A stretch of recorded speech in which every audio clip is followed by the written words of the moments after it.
Sir ये बताइएगा कि फिर मैं सरदार रजा साहब से पूछूंगा, हमारे जो कॉरेस्पॉन्डेंट, लेकिन आप बताइए कि इस वक्त जब मैं आपसे बात कर रहा हूँ मुआहिदा पर इत्तेफाक हो गया है फरीकैन का आपने अपनी तरफ से ऑफर कर दिया और उस मुआहिदे को दूसरी साइड ने भी मान लिया और उस पर इत्तेफाक हो गया? मैं इसलिए पूछ रहा हूँ कि खबरें आई कि मुआहिदे के बाद भी हंगामा रही जारी रही।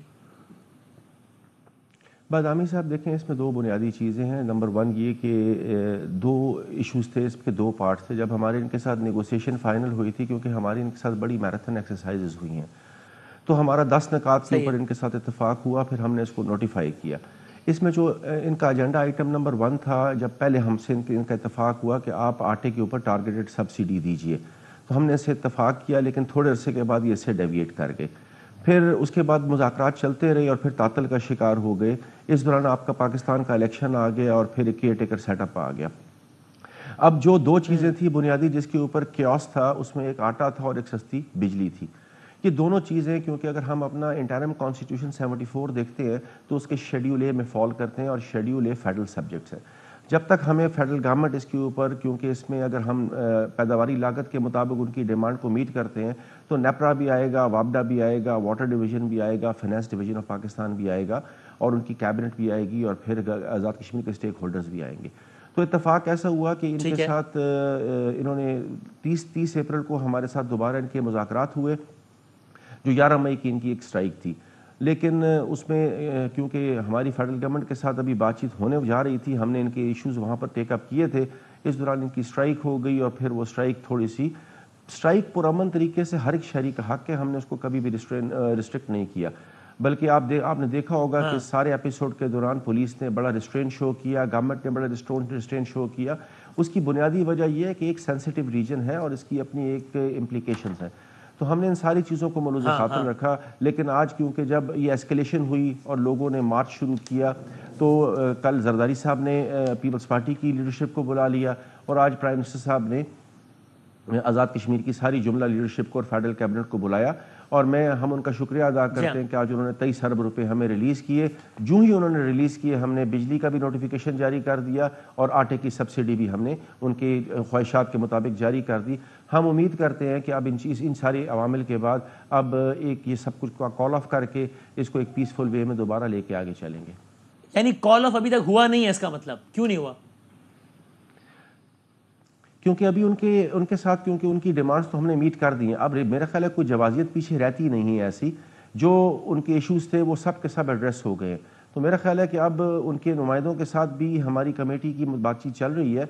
हम उम्मीद करते हैं कि इसको किसी एमिकेबल वे में अब इसको कॉल ऑफ हो जाना चाहिए, क्योंकि अभी उसके बाद भी थोड़ा सा मुजफ्फराबाद के अंदर अभी सरदार रजा साहब, आपको आखिरी जवाब उनकी तरफ से क्या है? आपने जब उनको कम्युनिकेट किया कि भाई ये सब हो गया है और 23 अरब का पैकेज भी हो गया, ये भी हो गया, ये भी हो गया, तो आपको आखिरी जवाब उनकी तरफ से क्या आया कि ठीक है हम शुक्रगुजार हैं या नहीं, हमारे तो और भी मुतालबात है? क्या जवाब आया?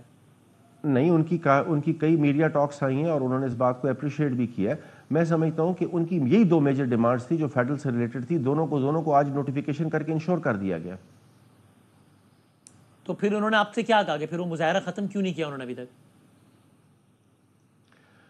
देखिए, शायद वो आज अपने क्योंकि उनकी कमेटी दोबारा बैठेगी और इन सारी चीज़ों को वो कह रहे थे कि हम नोटिफिकेशन को दोबारा देख के, तो इंशाल्लाह उम्मीद है कि सारे सिस्टम को एमिकेबली किसी न किसी वे पॉसिबल वे में कॉल ऑफ कर लेंगे। ये कब तक होने का इम्कान है आपके ख्याल में?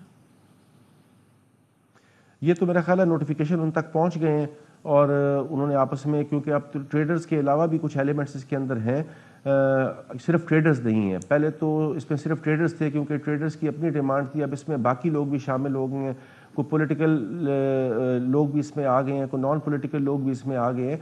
मेरे ख्याल में शायद अब ये सारी की सारी ट्रेडर्स के हाथ में भी चीज़ नहीं है, लेकिन क्योंकि गवर्नमेंट इसको अभी देख रही है चीज़ों को, और हमने तो अभी तक, मैंने आपको जैसे पहले बताया कि हमारी कोशिश है कि चीज़ें जो है वो एक पीसफुल वे में आगे चले। कौन सा पॉलिटिकल एलिमेंट इसमें शामिल हो गया है सर? सर, पॉलिटिकल एलिमेंट बादामी साहब, इसमें पॉलिटिकल एलिमेंट की बात यह है कि इसमें अब वो एलिमेंट्स भी शामिल हो गए हैं जो हम सब नेशनलिस्ट थे, वो भी इसका एक पार्ट बन चुके हैं। तो मैं समझता हूँ कि आपने देखा होगा कि ये एक पुरअमन तहरीक शुरू हुई थी लेकिन एक पुरतशद्दुद तहरीक में कन्वर्ट हुई। आपने इसमें देखा कि इसमें वेपन्स का भी इस्तेमाल हुआ, आपने देखा कि कुछ लोगों ने ग्रिड स्टेशन के ऊपर मुजफ्फराबाद पे भी कब्जा करने की कोशिश की। कुछ लोगों ने हमारे डीएसपी की गाड़ी जलाई, एसी की गाड़ी जलाई। पुलिस के साथ इनकी बहुत ज़्यादा रेजिस्टेंस हुई। एक हमारा सब इंस्पेक्टर शहीद हुआ। फिर उसके बाद जिस हद तक गवर्नमेंट रिस्ट्रेन कर सकती थी, गवर्नमेंट ने कोई भी ऐसा रिएक्टिव या ब्रूटल एक्ट नहीं किया जिससे ये तासर सब जाए कि हम नेशनलिस्ट आप कह रहे हैं, किसी भी मूवमेंट को ठीक क्रश है करना सर। चाहते हैं। Sir thank you so much sir. मैं जब बहुत शुक्रिया सर। सरदार रजा, मैं जाते जाते आप बताइए, अभी जब मैं आपसे बात कर रहा हूँ, क्या सूरत हाल है अमन अमान की वहां पर? जी बदामी साहब, बहुत शुक्रिया। इस वक्त अमन अमान की सूरत हाल तो बेहतर हो चुकी है, लेकिन तकरीबन 3 से 4 घंटे कबल जो है काफ़ी यहाँ पे खतरनाक सूरत हाल थी और 3 अफराद की डेथ भी हुई है और तकरीबन 4 से 5 लोग जो है वो जख्मी भी हुए हैं। तो काफ़ी इस वक्त सूरत हाल तशवीशनाक इस वजह से भी है कि आइंदा आने वाले दिन में जो है अब देखना है कि अवामी एक्शन कमेटी जिन्होंने आज इख्तिताम पजीर होना, माहिदा भी हो चुका था और बड़े अच्छे अंदाज में ये माहिदा हुआ और काफ़ी खुश थे सब लोग और बहुत बड़ी तादाद इस वक्त साउथ से, रावलाकोट, बाग, मीरपुर, कोटली से जो लोग वो खुशी के अंदाज में मुजफ्फराबाद पहुंचे हैं और अभी पहुंच भी रहे हैं, लेकिन आगे से ये एक नाखुशगवार वाकया हुआ जिसकी वजह से ये खुशी उनकी मान पड़ गई। अब देखना यह है कि कल उनका क्या लाएअमल होगा, कल वो क्या तय करेंगे। कल ये भी सुनने में है कि वो देखते हैं। बहुत नवाजिश, जो है बहुत शुक्रिया। अच्छा, बस बहुत शुक्रिया आपका, बहुत नवाजिश। उम्मीद है हालात बेहतर हो इंशाल्लाह। एक ब्रेक के बाद आप फ़लस्तीन के हवाले से देखिए हमारा खुसूसी सेगमेंट।